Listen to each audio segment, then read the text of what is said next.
खेलो India games का फिलहाल आगाज हो चुका है। प्रधानमंत्री इसमें जुड़े हुए हैं, क्या कुछ कह रहे हैं आप सुनिए। विशेष रूप से स्वागत करता हूं। इन गेम्स का समापन समारोह काशी में आयोजित किया जाएगा। काशी का सांसद होने के नाते मैं इसे लेकर भी बहुत उत्साहित हूं।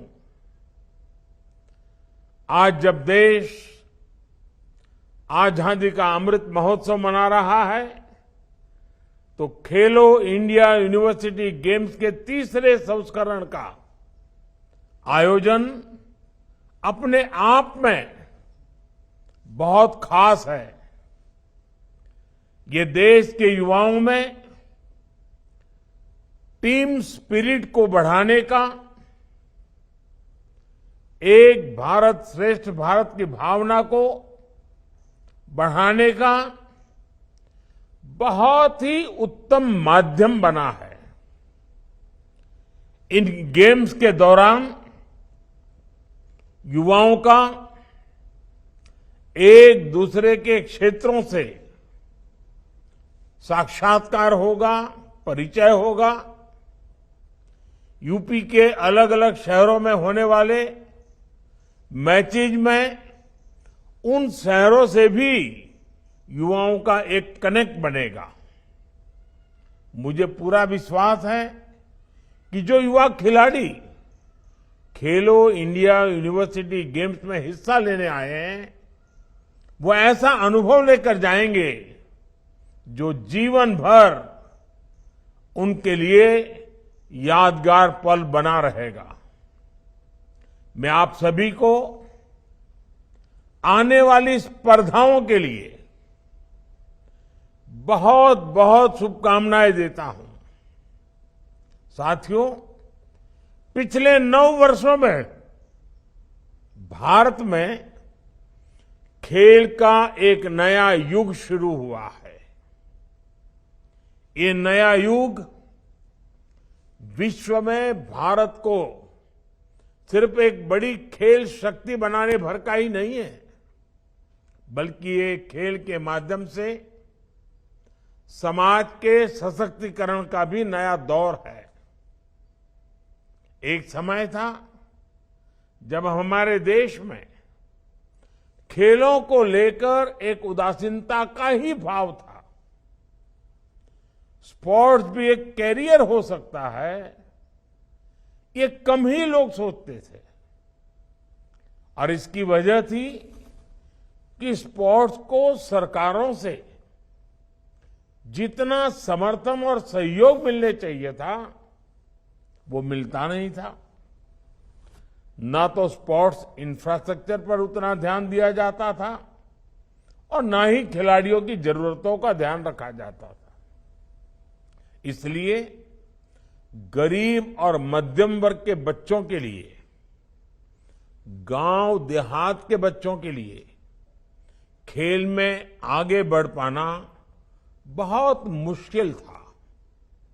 समाज में ये भावना बढ़ती जा रही थी कि खेल तो सिर्फ खाली समय बिताने के लिए होते हैं। ज्यादातर माता पिता को भी लगने लगा कि बच्चे को उस प्रोफेशन में जाना चाहिए जिससे उसकी लाइफ सेटल हो जाए। कभी कभी मैं सोचता हूं कि सेटल हो जाने वाली मानसिकता की वजह से न जाने कितने महान खिलाड़ी देश ने खो दिए होंगे। लेकिन आज मुझे खुशी है कि खेलों को लेकर माता पिता और समाज के दृष्टिकोण में बहुत बड़ा बदलाव आया है। जीवन में आगे बढ़ने के लिए खेल को एक एट्रैक्टिव प्रोफेशन के तौर पर देखा जाने लगा है और इसमें खेलो इंडिया अभियान ने बड़ी भूमिका निभाई है। साथियों, खेलों के प्रति पिछली सरकारों का जो रवैया रहा है, उसका एक जीता जागता सबूत कॉमनवेल्थ खेलों के दौरान हुआ घोटाला था। जो खेल प्रतियोगिता विश्व में भारत की धाक जमाने के काम आ सकती थी, उसी में घोटाला कर दिया गया। हमारे गांव देहात के बच्चों को खेलने का मौका मिले, इसके लिए पहले एक योजना चला करती थी, पंचायत युवा क्रीड़ा और खेल अभियान। बाद में इसका नाम बदलकर राजीव गांधी खेल अभियान कर दिया गया। इस अभियान में भी फोकस सिर्फ नाम बदलने पर था, देश में स्पोर्ट्स इंफ्रास्ट्रक्चर विकसित करने पर इतना जोर नहीं दिखाया गया। पहले गांव हो या शहर, हर खिलाड़ी के सामने सबसे बड़ी चुनौती थी कि उसे स्पोर्ट्स की प्रैक्टिस के लिए घर से बहुत दूर जाना पड़ता था। इसमें खिलाड़ियों का बहुत समय निकल जाता था, कई बार दूसरे शहरों में जाकर रहना पड़ता था। बहुत से युवा तो इस वजह से अपना पेंशन तक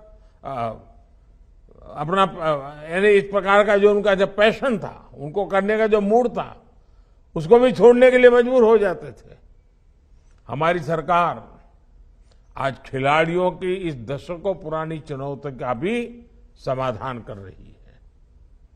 अर्बन स्पोर्ट्स इंफ्रास्ट्रक्चर के लिए जो योजना थी, उसमें भी पहले की सरकार ने 6 साल में सिर्फ 300 करोड़ रुपए खर्च किए, जबकि खेलो इंडिया अभियान के तहत हमारी सरकार स्पोर्ट्स इंफ्रास्ट्रक्चर पर करीब करीब 3000 करोड़ रुपए खर्च कर चुकी है।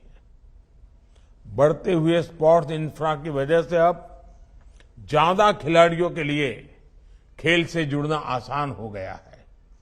मुझे संतोष है कि अब तक खेलो इंडिया गेम्स में 30,000 से अधिक एथलीट्स